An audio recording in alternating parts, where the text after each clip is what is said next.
ગોંડલમાં ભારતીય જનતા પાર્ટીના કાર્યકરો નેતાઓ દાદાગીરી કરી રહ્યા છે, ગુંડાગીરી કરી રહ્યા છે. આવા આરોપ અન્ય કોઈએ નહીં પરંતુ આમ આદમી પાર્ટીના નેતા જિગીશા પટેલે ફરી એક વખત લગાવતા ખળભળાટ મચી જવા પામ્યો છે અને તેમણે ચીમકી પણ આપી દીધી છે.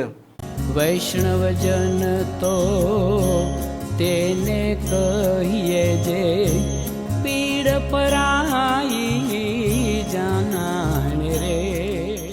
નમસ્કાર, આપ જોઈ રહ્યા છો નવજીવન ન્યૂઝ અને હું છું આપણી સાથે તોફિક ગાંચી. ગોંડલમાં જે પ્રકારે ગુંડારાજ છે, દાદાગીરી છે, ધાક ધમકી છે અને ભાજપના કાર્યકરો અને નેતાઓ લોકોને ડરાવી ભયભીત કરી રહ્યા છે, આવા આરોપ અનેક વખત આમ આદમી પાર્ટીના નેતા જિગીશા પટેલ લગાવી ચૂક્યા છે. અને ગોંડલમાં વર્તમાન સમયમાં ધારાસભ્ય પણ ભારતીય જનતા પાર્ટીના છે અને પૂર્વ ધારાસભ્ય જયરાજસિંહ જાડેજાનો ત્યાં દબદબો પણ માનવામાં આવી રહ્યો છે. અને ગોંડલ તાલુકાના દેવડા ગામમાં પહોંચ્યા હતા આમ આદમી પાર્ટીના નેતા જિગીશા પટેલ અને તેમણે કહ્યું છે કે ભાજપના આ કેટલાક લોકોએ ગેરકાયદે રસ્તાનું દબાણ કર્યું છે, હુકમ હોવા છતાં તે હટાવતા નથી અને ગુંડા તત્વો આ સ્થાનિક ખેડૂતોને હેરાન કરી રહ્યા છે અને તેમણે શું ચીમકી આપી છે તે પણ સાંભળો. આજે આપણે ગોંડલ તાલુકાની અંદર દેવડા ગામે એક રસ્તાની મુલાકાતે આવ્યા છીએ અને એ મુલાકાત એટલા માટે લેવી પડી કે આ જે રસ્તો છે એ રસ્તાની અંદર પેલા તો તમે એની સાઈઝ જોવો ને તો હામી બે ગાડીઓ હાલી શકે એમ નથી. ખેડૂતો એના ખેતરે જવા માટે ક્યારેક ટ્રેક્ટર લઈને અહીંથી નીકળે અને હામું બીજું ટ્રેક્ટર આવી જાય તો એમાં બે ટ્રેક્ટર હામાં હાલી શકે એમ નથી. એવો 1.5 કિલોમીટરનો આ રસ્તો આજે એની મુલાકાતે અમે આવ્યા છીએ અને આ રસ્તાને પહોળો કરવાની અરજી 2024માં આપી હતી. બરાબર, 2024ની અંદર આ રસ્તાને પહોળો કરવાની અરજી આપેલી હતી જેમાં 30 ફૂટની પહોળાઈ કરવાની છે રસ્તાની. આ રસ્તો કેટલો હશે અંદાજે છે? આપણે માપતા હતા ને 10 ફૂટ રાખો ને માપી લીધો 8 ફૂટ છે. આ માપો જ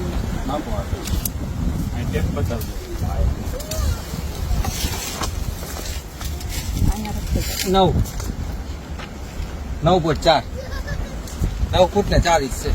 9 ફૂટનો રસ્તો છે જેને 30 ફૂટનો પહોળો કરવાની અરજી 2024માં અપાઈ ગઈ છે. એનો હુકમ નીકળી ગયો છે. 2 વખત મામલતદાર સાહેબે બજવણી કરી દીધી છે, છતાંય આ રસ્તો પહોળો નથી થતો. અને આ રસ્તો પહોળો નથી થતો એના લીધે ચોમાસાની અંદર આ રસ્તાની અંદર એટલી હદે પાણી ભરાય છે, ગોઠણ સુધીના પાણી. કેટલો સમય માટે હોય છે અહીંયા? 6 મહિના 6 મહિના સુધી આ રસ્તાની અંદર પાણી ભરાય છે. અહીંયા ખેડૂતોને આવવું હોય કે એના ખેતરે આવવું હોય તો પણ એને પ્રોબ્લેમ થાય છે. ગાડીઓ ચાલી નથી શકતી. 2 વખત હુકમ બજવાઈ ગયા પછી પણ 2-4 લોકોના દબાણના લીધે સરકારી જમીન ઉપર, સરકારી રસ્તા ઉપર 2-4 લોકોના દબાણના લીધે આ રસ્તો પહોળો નથી થતો. એના લીધે આ તમામ ખેડૂતો જે છે, તમામ મહિલાઓ જે છે એ હેરાન પરેશાન છે. તો આ બાબત માટે વારે સરકારી અધિકારીઓને, લાગતા વળગતા તમામ અધિકારીઓને રજૂઆત કર્યા પછી અધિકારીઓ એમ કે છે કે ગ્રામ પંચાયતને અમે કહી દીધું છે, તમારે ગ્રામ પંચાયત પાસેથી જવાબ લેવાનો. ગ્રામ પંચાયત એમ કે છે કે નહીં થાય. એટલે કાં ભાઈ, તમારા બાપાનું છે બધું. અહીંયા તમને સત્તા આપી છે જે એ તમારા ભોગવવા માટે આપી છે કે લોકોના કામ કરવા માટે આપી છે. પેલી વસ્તુ તો એ ગ્રામ પંચાયતે જાળી, જાખરા, પથ્થરો એ બધી વસ્તુ દૂર કરવાની હોય. એને બદલે તમે આ જોઈ આ રસ્તા ઉપર તમે આ જોઈ લો, આ ભેખડો અત્યાર સુધી આ પથ્થર, આ બધા પથ્થર છે, એની ઉપર આ બધા ઝાડવા ઉગી ગયા છે, જાડી જાખરા. શેઢો આગો છે, અહીંથી 5 ફૂટ કાપવો હોય રસ્તો તો કપાઈ શકે એમ છે. પણ ઓલા કહેવાય ને, ઓલા ભાજપના લાગતા વળગતા હોય, એના ખેતર હોય એટલે એ કાપવા ન દે. ગ્રામ પંચાયત એની રક્ષણ કરે એનું. અને બીજું મારે એ કેવું છે કે અધિકારીઓ એમ કે આમાં અમે બીજું શું કરી શકીએ? તો તમે શું કરી શકો એની તમને તમારી ફરજિયાત દેવડાવી દઉં કે ખેડૂતના ખેતરમાં આવો એક થાંભલો ખડવો હોય ને એટલે કંપની વાળા ભેગી પોલીસ આવે. ખેડૂતના પોતાના ખેતરમાં થાંભલો ખોડવા માટે, પ્રોટેક્શન આપવા માટે પોલીસને મોકલીને આવા થાંભલા ખોડાવડાવે. ખેડૂતની ઈચ્છા ન હોય તોય, રસ્તોય ન હોય એનો તોય. અને ખેડૂતની પોતાની પ્રોપર્ટીમાં ખેડૂતને દબાવીને થાંભલા ખોડાવડાવે છે.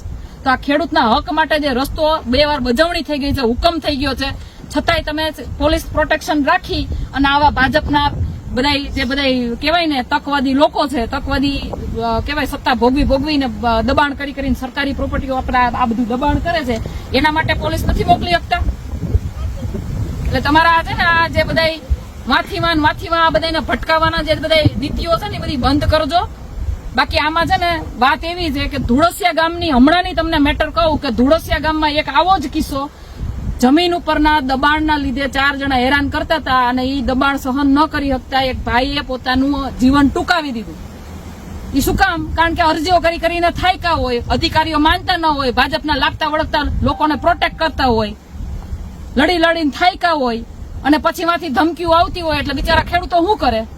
એટલે આવી પરિસ્થિતિ તમારે અહીંયા ઊભી કરવાની છે. આ ખેડૂતોના જ મોઢે સાંભળો કે તમને અહીંયા કેવી પ્રકારની તકલીફો કેવી પ્રકારની થાય છે. આવો ત્યારે ચોમાસામાં આવો ત્યારે એની પરિસ્થિતિ શું હોય? કાંઈ હલાતો જ નથી બેન. નથી હાલતું. બીજેથી હાલીને જવાનું છે. ઝેરી જનાવરની બધું પાણીમાં હાલવાય નથી દેતા. પાણી હોય બીજેથી રસ્તો કાઢીને વર્ષમાં તો પૂરું થઈ ગયું. અમે 2 વર્ષ જ થયા ટૂર ન્યાય ના પાડી દીધી 2 વર્ષ નવે નવું ટૂર અમારા ખેતરમાં હાલતા નહીં એટલું અમે તો અમારે હાલવા ક્યાં જવું? અમારે અહીં ઠેઠ વાડી આવી અમે એક ગામ દિવસ ક્યાં ઉપર આવ્યું નહીં લીધી. છે? બીજે ત્યાંથી અહીંયા વાડી આવી આમ ફરીને આવી તો ત્યાંથી અમને બે ખેતરવાળાએ ના પાડી દીધી કે અમારા ખેતરમાં હાલતા નહીં તો અમારે હાલવા ક્યાં જવું? અને આવી રીતે બોયડીના ને કાંટા આમાં ગાડી હાલે તો ગોઠણ ઉધીને હાથરે પાણી પીરું હોય તો ગાડી હાલે તો ખૂટી જાય. અમે પડી ને હાલીને આવે તો વચ્ચે સાપય આવે છે. જનાવર તો હોય ને પાણી પીવું હોય એટલે હોય, ડેંડા હોય ના. અમારે જવું ક્યાં? એ 6 મહિના સુધી એમ જ ન થાય કે વાડીએ જાવ. ગઢિયા તો અટાણ સુધી સહન કર્યું પણ અમારે ક્યાં જવું? તો થોડો પોરો હતો હવે દબાણ કરીને પારા બનાવી દીધા છે. હા. અને રસ્તા આમ પારા બનાવી દીધા છે આગળ બે બાજુ. ખેતર આવ્યું ને ત્યાં આપણને એમ થાય કે અહીંયા બહુ ઊંડું પાણી છે ને તો આપણે આમ ઉપરથી ના લેતા ઉપર વાળા તો અહીંયા ઝારા નાખી દે, કાંટા નાખી દે એમ કે ત્યાંથી હાલતા નહીં એમ. અહીંયા 52 ના જારા નાખી દે તો હાલવું ક્યાં? પણ આપણે કોઈની માલિકીમાં બેન હલાતું તો નથી જ ને. આ તો હાલવા દે તો ઠીક છે ને, કોઈની માલિકીમાં તો હલાતું નથી. આ ઈ તો માલિકીની જગ્યા તો નથી, આ રસ્તો છે ને. હા બસ. તો આ રસ્તો હાલેવો નથી તો હાલવા ક્યાં જવું? અમે ફરીને 8 કિલોમીટર થઈને ને આવતા 2 વર્ષથી અમને ના પાડી દીધી. અમારા ખેતરમાં આવતા. આમ થઈને આવતો અમારે બેન. હાલવું ક્યાં? અમરનગર હવે 4 કિલોમીટર વાડી થાય અમારી અહીંથી. આ 4 કિલોમીટર વાળી થાય ઘરેથી છે. હવે અમારે રજૂઆત તો તમે અહીંયા ગ્રામ પંચાયતમાં રજૂઆત કરો, ગ્રામ પંચાયત વાળા શું કહે છે? ના પડે છે. અરે બેન 17 વાર કરી હવે આનો પાર નથી. આ 20 વર્ષ હતા અને અમે અરજીઓ દઈને થાકી ગયા. આના ભાઈ તો એક ડૂકી ગયા થોડા. ગ્રામ પંચાયતે ખુલ્લું છે એવું લખ્યું. એવડી અરજી કરી છે અમે પંચાયત. ગ્રામ પંચાયતના સરપંચ મકાન ને દુકાન ને બધું કેવું છે? હા. ઈ રાવરામાં જ છે ને. છોકરાઓને કેવું પડે અમે ગામ અસરબંધ છોડી બેઠા હતા, દેવું ન્યા ન્યા લખી ગમે તે. હા. સારું કરી પંચકામ ન કરવાનું દીયા ગયા. ગ્રામ પંચાયતના બીજા સરપંચ રિપોર્ટમાં મકાન ને ખુલ્લું બધું એમ જ છે કે કાયદેસર નથી, બિનકાયદેસર ગણીને બેઠા. હા. કે તમારો રસ્તો ખુલ્લો હોય ગ્રામ પંચાયત એમ. મેં ઉદાને અરે અહીંયા આવે તો પગે રૂકી જાય, કઈ નથી. સોમામાં તો થોડો હલાય જ નહીં સાહેબ. આ તો અટાણે ગ્રામ હાથું કીધું ને પંચાયત એટલે નો હલાય. હુકમ છે, એને લખી દીધું છે કે અહીંયા ઝાડી ઝાખરા પથ્થર બધું દૂર કરેલું છે અને તમે અહીંની પરિસ્થિતિ જુઓ.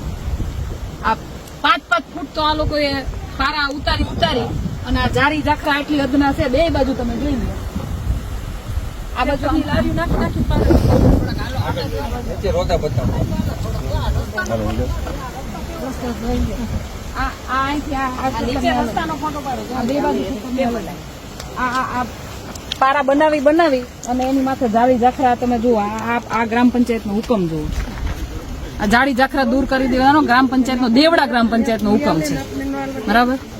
તો આ ગ્રામ પંચાયતના લાકડા જો મૂકી દીધા. અહીંયા ઉપર બાજુ હાલતી અહીં બધે લાકડા મૂકી દીધા. ક્યાંય હાલાય એવું જ નથી ક્યાંય. ટૂંકમાં આ નાના ખેડૂતોને દબાવવાની એક પદ્ધતિ છે. તમે વિચારો કે બેન એમ કે છે આ પારા ઉપરથી આ બતાવો અહીંયા બેનો એમ કે છે કે આ પારા ઉપરથી અમે હાલતા હતા ને તો ત્યાં લાકડા મૂકી દીધા. એટલે એનો મતલબ એમ કે રસ્તા ઉપર હાલવાની જગ્યા ન હોય, પારા ઉપરથી હાલે એટલે લાકડા મૂકી દે. અહીંયા કોઈ જઈ જ ન શકે. કંટાળીને અહીંથી નાના ખેડૂતો ખેતર વેચીને વયા જાય ને ઈ લોકો એના ખેતર ઉપર કબજા કરે એવી નીતિ હોય એવું મને અહીંયા લાગે છે. એવું જ છે ને અહીંયા હા એવું જ છે બાપ. દબાણ કરવાની તો ને આપણે આપણા છોકરાઓને કેવું પડે ભાઈ હવે તમે બહાર વયા જાઓ, આમાં કઈ આપણું સુધરે એવું છે નહીં એમ. તમે બહાર ધંધો કરો એટલે કરો. વિચારો કે ભારતીય જનતા પાર્ટી સાથે સંકળાયેલા લોકો નાના ખેડૂતોને આવી રીતે દબાણ કરી એના ખેતી કેવી રીતે, એની જમીનો કેવી રીતે હડપવી ને એ આખું આવી રીતે પ્લાનિંગ કરે. વર્ષો સુધી નાના ખેડૂતોને હેરાન કરે, એની પાસેથી એને ત્રાસ આપે.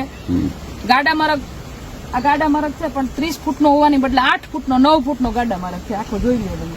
ત્યાંની ઓલી ગાડી વરે છે, ગાડી વારવી એ મુશ્કેલ થાય એવો, એક મોટરસાયકલ વાળવી એ મુશ્કેલ થાય એવો ગાડા માર્ગ છે. હામાં બે ગાડા આવે, બે ટ્રેક્ટર આવે તો હામાં જઈ શકે. ટ્રેક્ટર સામે 2 વ્હીલ નો તરી હગે. ટ્રેક્ટર આવતું હોય ટુ વ્હીલ નો તરી શકે ને પાછો વારો મળે બે નથી ટુ વ્હીલ નહીં પાછું વહી જવું પડે ટ્રેક્ટર નીકળી જાય પછી એટલે- ટુ વ્હીલ જઈ શકે હાલીને જવું હોય તો એક બાજુ વહેલામાં વહેલી તકે આ રસ્તો ખુલ્લો થાય એવી અમારી માંગણી છે. જો આ રસ્તો ખુલ્લો ન થાય તો પછી બેન આપણે આંદોલન કરશું ને? અમે તમારા હારે જ સાથે જોડાવું. એટલે રસ્તો વહેલામાં વહેલી તકે ખુલ્લો નહીં થાય તો આ મહિલાઓ દ્વારા અહીંયા આંદોલન કરવામાં આવશે અને અમારો અહીંયા ફૂલ સપોર્ટ રહેશે. અમારે લોકોનો સપોર્ટ હશે એટલે અમે બધા આંદોલન કરવા તૈયાર જ છીએ. અમારે આ જીવન આ કેળો ચોખ્ખો જોઈએ. એટલે નાના ખેડૂતોને દબાવવાનું બંધ કરો, એને એનો હક અધિકાર આપો, નહીતર પછી આંદોલન થશે, ગાંધી ચિંધ્યા માર્ગે આંદોલન થશે અને પછી દરેક બે પંચાયતને, આ સુલતાનપુરની પંચાયત હોય કે દેવડાની પંચાયત હોય, બે પંચાયતે પછી પોતાની કામગીરી કરવી પડે. એના કરતા સીધી રીતે તમારું જે કામ છે, તમારી ફરજ છે, એ નિભાવો. આ પ્રકારના સમાચાર માટે નવજીવન ન્યૂઝ ચેનલ સાથે જોડાયેલા રહો. નમસ્કાર.